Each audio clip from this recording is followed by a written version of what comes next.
Hello everyone, just want to say a massive thank you to all that attended the second Shift Community Seminar. We had some amazing insights from across the Shift B Corp community. We had Tom from Pure Tabletop who spoke to us and shared some wisdom about how they wrote their very first impact report. We also spoke with George, who is a wonderful leader at the B Corp Sellick, who have used B Corp as a tool within their phenomenally quick growth. However, next month we are really excited to welcome Louisa from Happy HQ, who's going to be talking all things HR and culture and how you can embed that within the B Corp journey, as well as some other very special guests. This will be taking place on the 28th of September, and you can go on our website now and sign up for that. See you all there.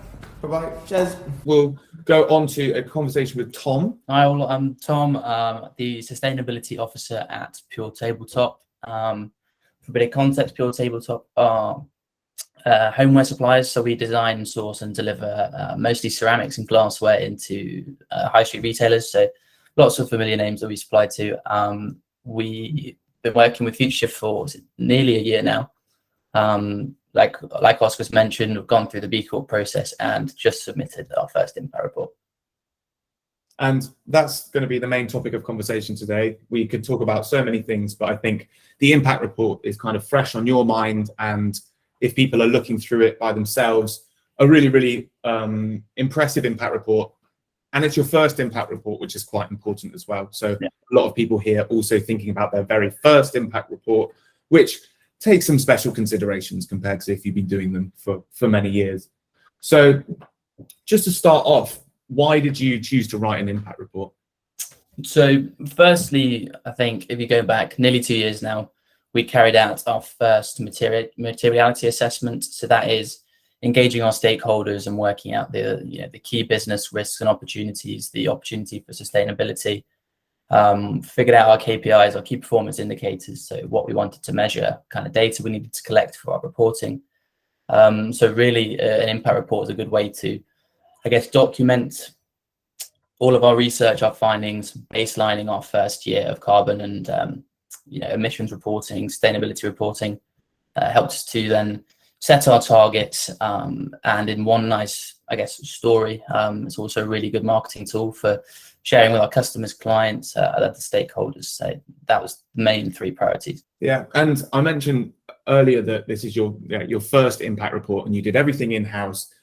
By being a fly on the wall in it, I saw the kind of process and all of the iterations and also how it developed over quite a few months. What were the special considerations given that it was your first impact report for this one? So I think the first thing is audience. We looked through basic examples before, looked through corporate impact reports, and we were getting kind of bogged down on look at all this overwhelming data. But really, when you think about who's going to be reading it and what you want to say, the audience was a major consideration. I think it really was a nice exploratory piece. And all the way through, we're considering we want to tell the story of the business, not just all these bits of data that realistically mean nothing to 99% of the readers. So I think from that we worked out we wanted a real emphasis on people and partnerships, and explain how that's important to the business, and that resonated quite nicely from feedback that we've got. Yeah, it through the process it became more of a story piece, and you could really put into writing your whole development as a brand as well, which really cool. And it's quite obvious by reading the report that was a central point. Yeah. And now onto the writing process itself. How did you begin to approach your writing? What was your team? Those kind of questions. So I'll start with the team. We were quite fortunate. So we had myself and another colleague working on all of our sustainability projects basically full time. We have a copywriter in-house and in-house graphic design. So we were fortunate that we had 4 people working quite closely on this. I think we started with a bit of a rush, just trying to get all the data down into whatever sections that we saw from other examples. But really what we wanted to do was, or should have done sooner, was I guess, identify our best case study examples. And actually, the impact report bank that Oscar and Will put together for us of best case examples was brilliant. It helped us to refine our structure. And that was essentially the major starting point. So once we defined the structure, we put it into themes. So we did people, planet, product, and partners. And that was a nice theme for us to go to. Helped us to divide all the data, make the big bits stand out, and yeah, just make your point and move on nice and concisely. I think that we were quite slow, but I think the next question is going to be about a tool that we used that made it a lot easier. Yeah, so a nice segue onto the sort of online whiteboarding software that really, so you started using this, and I'm going to share my screen now so that we can all see it together. It's an online tool called Miro, and it allows you to work in kind of two-dimensional space instead of one-dimensional space, which is the like Word document format. And I just really wanted to bring this up because I saw sort of as the fly on the wall here how much it kind of changed your whole approach to making this. Also, because you had a graphic designer in your team, you immediately started talking the same language, and that was really interesting to see from my viewpoint, and something I hadn't really seen before. So I think people could learn sort of quite a lot from your experience here. We'll zoom in on a couple. So all of these are the pages, and as Tom mentioned, the areas that they were approaching. You could also see the entire report in one place, which, as like for systemic kind of thinking about something as the bigger picture, it helped a lot. You could also explain the impact report to me in our weekly meetings within 5 minutes, instead of having to go through every single page of a report. So starting off, so here's a absolute classic in pretty much all impact reports. There's like a personable introduction from whoever wrote it. And yeah, could you just talk us through what this image really shows in terms of your process? So I think the first point to make is, people have written impact reports before, and really good ones. There's no need to reinvent the wheel. So one of the first ones we came across in the top right, that's just the example of that, and we thought it was a nice, friendly introduction. So we laid out the same kind of story as to why we're writing it, a word from myself, plus the photo, make it nice and personable, and then it's all there on one page for our graphic designer to then go take it away and make it into our style, our tone of voice. For sure. And yeah, moving, you can see that you are now able to break free of the confines of the Word document here. And the Word document, it was so slow. I'd say maybe 6 months spent on Word, and we didn't get anywhere until we used Miro. Maybe even a couple of months is all we were on this for. So on something a bit more graphically confusing, or a bit more of a process here. Can you talk us through this one? Sure. Again, so a case study example of what we really liked. That's all around the outside. I think for us, our supply chain was a really key part of our business, something we're proud of. So we wanted to, again, make a page specific to showing how we're improving supply chain, not just our own, but the ones around us. So the idea of this page, again, was taking best case examples and leaving little comments to our graphic designer, so she could instantly go and feed and play with it, and then re-upload it back onto Miro for our approval. So there were 3 of us working on this full time, and I'd say it was almost quicker than if we were working in the same room together. It's even more instant. So that shows the kind of detail that you can attach to a page, and it's just nice and simple without even being in the same room. Yeah, thank you. And so if we move on to something a bit more like graphicsy, this is pretty standard as well in an impact report. It's your carbon footprint pie chart. Everyone's going to have a carbon footprint pie chart. You can't really make an impact report without one these days. Can you talk us through that little bit on the right? I think that's really interesting. And then also how this was communicated to your graphics person. Yeah, sure. So again, we just attached the raw data, the simple pie chart, which, to be honest, up until we started using this, was probably going to be, we thought it might just be that. But going through best cases again, we saw what the kind of designs that people were using specific to their industry. So you can just about see on the right, the different types of themes we had for the bar charts or the pie charts. So creative pie chart with specific bar chart, or a maturer concept. So, again, we let our designer go and play with this, and we're essentially a tabletop supplier. So we had a nice plate breaking down all of our emissions in a different pie chart. So yeah, just making it nice and tailored to ourselves. And I think it's really cool that you're kind of using these best case examples. You're sort of hitchhiking a bit on them, but yeah, making the most of these companies that have spent tens of thousands of pounds on their impact reports, but completely making it your own as well. And I think this is a lot of what this seminar is about, and what B Corp is also about, like setting the bar. So some companies setting the bar, people that are just beginning, not having to feel that they have to like be complete pioneers of sustainability the first impact report they do. You've just got to get a good feel for it. And this is a really good example of that. Yeah, so I've got one more question. So, and I think probably most interestingly to everybody here, if you have one piece of advice that you tell somebody just starting the impact report writing process now, what would that be? The first piece, I guess, is to work out why you're writing the impact report. That's like goes with the whole idea of B Corp.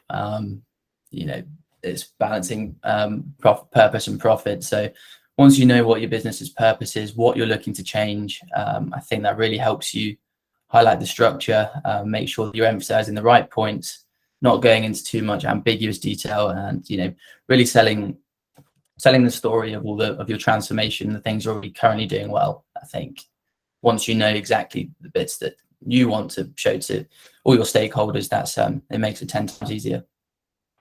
Thank you very much, Tom. Really, really valuable, and yeah, great job on the impact report. Okay, thank you. So yeah, now we're going to have a conversation with George from Sellick. He's the CEO, hi guys, co-founder, and they're a very interesting business, and they're a startup with kind of a good amount of growth within their first couple of years, and they're also a B Corp. So I kind of want to chat with George about how they went through the B Corp process and how they've used it as a model for growth. So George, to kind of set the scene a little bit, I'm sure most people know a little bit about Sellick, but could you explain a little bit about Sellick in your own words? Sure thing. So hi everyone. We are a software startup. So we primarily in carbon accounting, so helping businesses to measure their carbon footprint. But soon we're sort of when we initially started, we had 3 M's. So it was measure, mitigate, and manage in terms of your environmental impacts. We along that journey realized that actually the measurement in itself is complex enough, and it's whilst we wanted to sort of help businesses with subsector specific strategies of how they can actually reduce their emissions, we've very much been in the measurement thing, and we will be for a little bit longer. But yeah, in short, helping businesses with the E of ESG. Nice. So you're obviously Sellick is a very purpose-driven business already, just by kind of your fundamental operations. So why were you interested in becoming B Corp certified? Yeah, I mean, so I guess we've always wanted to walk the talk, actually live by the values that we're professing, and it's one thing. Obviously, our biggest lever is helping the sort of currently hundreds and hopefully soon thousands or millions of customers with our technology. But actually, we've still, we've always wanted to get our own house in order and learn through our own journey on how we can actually help companies to move forward towards net zero or any other kind of social governance environmental goal. So yeah, that's that. I think that's a bit of a summary. Nice. Yeah. Yeah, and also B Corp isn't kind of an obvious choice sometimes, and there are a lot of kind of different certifications out there, and it's not all positive around B Corp, and there are some downfalls, and we're obviously very positive around B Corp, but could you explain almost like your decision-making process and other certifications you were looking at? Sure. Yeah, I'd say, there's, as you said, especially, ESG as a wider framework is messy at the minute. There's a lot of kind of, especially in corporate CSR, there's a lot of companies that make, not undermining whatsoever the process that you just showed us through, Tom and Oscar. It's obviously great to put something together that represents your vision and your dreams, but if that in the wrong hands, if it's just a marketing exercise and without actually going through the process of B Corp as you have done, it can be seen as kind of greenwash. There's a lot of companies out there making really shiny, pretty things that have absolutely no relevance whatsoever to their operations, and they might have done a couple of days charity work and they're making a big singing song about that, but they're a huge fossil fuels provider, for example, naming no names. So that, there's some challenges in that. I mean, we kind of, as an environmental startup, we were looking at things like ISO 14001, which is a kind of standard for for environmental compliance. But when we really looked into that ISO standard, what we actually realized is you don't score any points for reducing your environmental footprint. You just score for measuring it very, very well and having a system for managing your processes. So when we were sort of taking a step back and going, well, the world needs to move towards net zero emissions as quickly as possible, ideally by 2050. And anyone who's got an ISO 14001 environmental stamp is not necessarily working towards that goal whatsoever. They are just doing a great job at measuring efficiently, and so for, maybe there is a lot of good stuff in there, like especially if you're in kind of handling chemicals or process, etc. You've got to put in a lot of systems so you don't spill any, but it doesn't mean you're reducing the amount of petrol you use, etc. So we thought that was quite interesting. And then I guess with regards to B Corp, when we started looking at it, there was some really valid thoughts and feelings internally, myself included, that it's sort of like a kind of club of like do-gooders, which on the one hand is nice, and on the other hand felt a bit like the VIP area in a nightclub, and it's sort of, obviously everyone wants to, it's a good thing to be in that club, and I think it's a really good thing to be promoting, like, B Corps to work together and to be showing the world what to do. But I think at the core of our mission as a business was actually democratizing action and making sure that it was getting into the mainstream and getting into the hands of like people who didn't necessarily think in that way. So we had some reservations around that, but ultimately felt that it was by far the most robust, rounded framework that there is. Really easy, simple scoring system, clear understanding, great community, and like the positives like outweighed any sort of negative connotations by a long way. So yeah, really excited to have gone on that journey. Cool. Yeah, I think it's only natural to kind of have those reservations around B Corp at the start, and it can almost seem a little bit too exclusive in a way. But I think broadening it out now, and hopefully it might even become the standard, it might become regulatory or tax benefits. It can only kind of improve. So then kind of moving on to your almost like logistical process, would you be able to give kind of a rough timeline of your approach to B Corp? Yeah, I mean, it took us a while. I think if we'd do it again, we'd have probably brought on, a consultant like you guys, or I can see Andy on the line as well. There's some great people who can support companies with that journey. We decided to, we were sort of, at the time we were looking to apply, there was a government program called Kickstart, which offered sort of young graduates a way into work. So we actually hired someone specifically to manage the process, but because they didn't know anything about B Corp, we ended up actually committing a lot of sort of senior resources to training them up and all the rest of it. But yeah, I mean, we probably spent about 9 months doing getting our stuff in order, and then once you submit, there's obviously a wait, which I don't know how long it is now, but it was definitely quite a while, maybe nearly a year, when we were sort of waiting to be certified. So yeah, took a while, took a lot long. I think the big thing for me was a humble recognition that whilst we were doing a good thing and had some processes in place, we were like an early stage startup, and like things like a breastfeeding policy or other things that were just like niche compared to where we were as a business was just like way out of our vision, and actually going through that and seeing a holistic framework where it's like, oh yeah, of course, all these other parts of running a really healthy business, that makes loads of sense. Let's think about that. Even though we're super early on, let's embrace it. Let's work out how we would think about going about doing that, and how we're going to approach that. And I think that was, it was humbling, that process. And then last question, George, a bit similar to Tom's. What's one piece of advice you'd tell someone just starting the B Corp process? However long you think it's going to take, double it. Nice. And I might be wrong, but it feels like it's a long process, but very worthwhile. Yeah. No, I think we can almost agree to that. It is a really long, arduous process, and then when you think that's done, you press submit, and it takes twice as long again.